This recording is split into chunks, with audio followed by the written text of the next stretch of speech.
if you had a single element that, let's say, was with a stereo output, and you wanted to pan that, let's say, left, center, right, would you sort of keep it stereo and keep a set distance as you moved it across, or would you sum that down into a mono channel and then pan that mono channel? It's usually easier to deal with mono sources when you're in 5.1.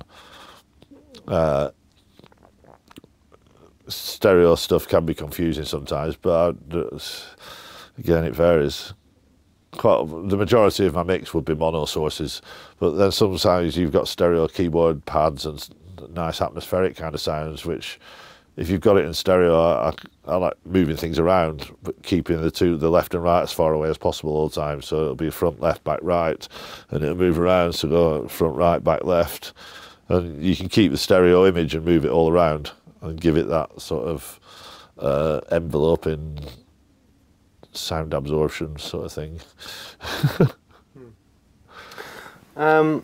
Cool. And is there sort of finally on with 5.1, is there anything else, any other major way that it varies as opposed to mixing in stereo? Like, is phase an issue? You've got to be careful about the phase. Yeah. I do tend to set up the mix in stereo first and get it sounding pretty good coming out of stereo speakers, and then just bring it into 5.1 afterwards. Yeah. If it's a 5.1 music mix, like the Super Audio CDs that I used to do a few years ago, you'd do the stereo mix first, you'd mix it in stereo, be happy with the mix, master it off, and then just pan things out and move things around a bit, and spend 3 or 4 hours at the end of the day making it into 5.1. So essentially, you'd mix in stereo as normal most of the time, and do the 5.1 at the end. When I got here, we started, you briefly mentioned that you started working with 3D sound, now that we've established that 5.1. Yeah, I've done a couple of things recently. I did a mix of that temper track, Sweet Disposition.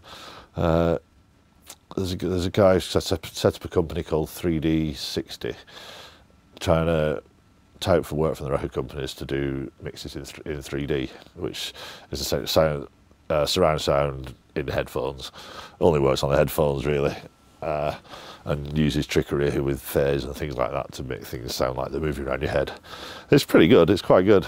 And I started using it first off for a couple of advert jobs where they wanted it, and then I've used it in a couple of my own tracks. Just like for atmospherics, it's quite good to make things come out there in headphones.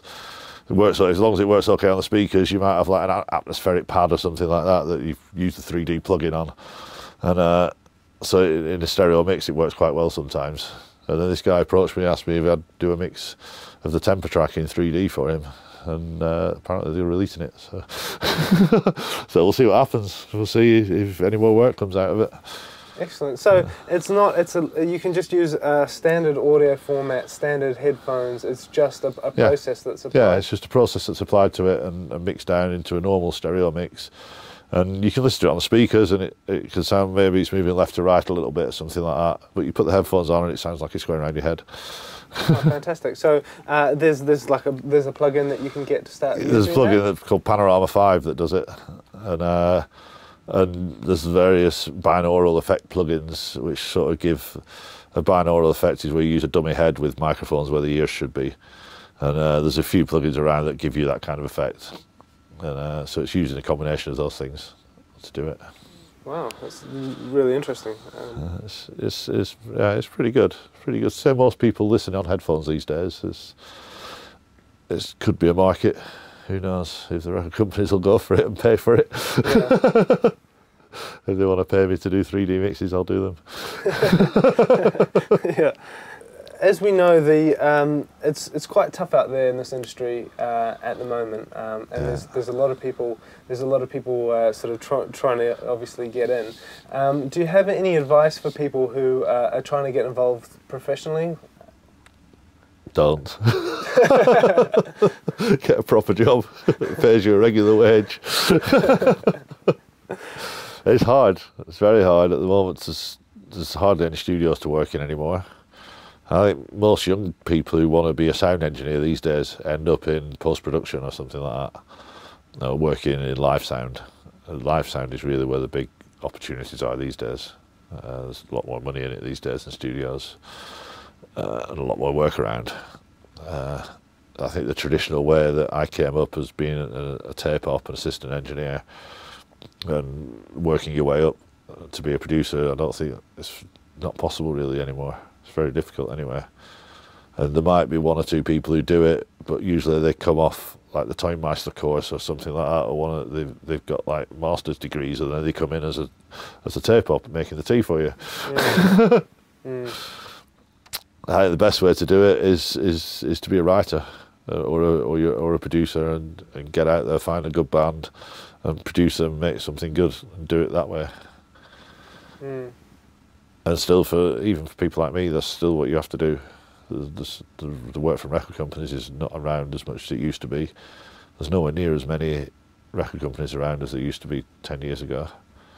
So a lot of bands now are self-financed and releasing things themselves. So that's the way you've got to go. You deal direct with the band, no record companies involved.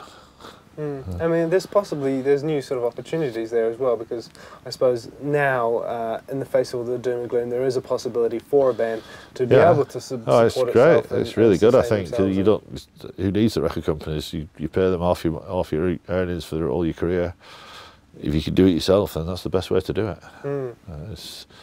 You don't need a lot of money to set it up these days. Digital distribution is cheap.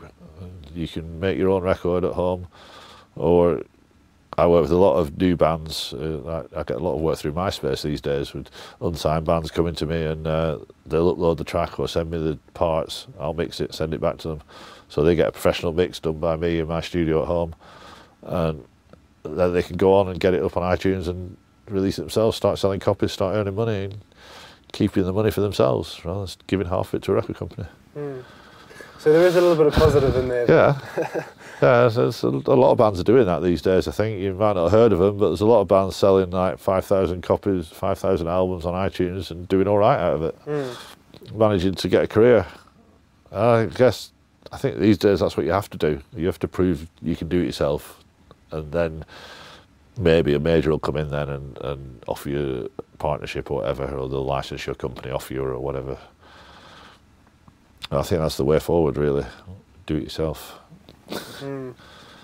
Sort of a punk ethic in a way, isn't it? Yeah, it's really good. That's dance music started like that.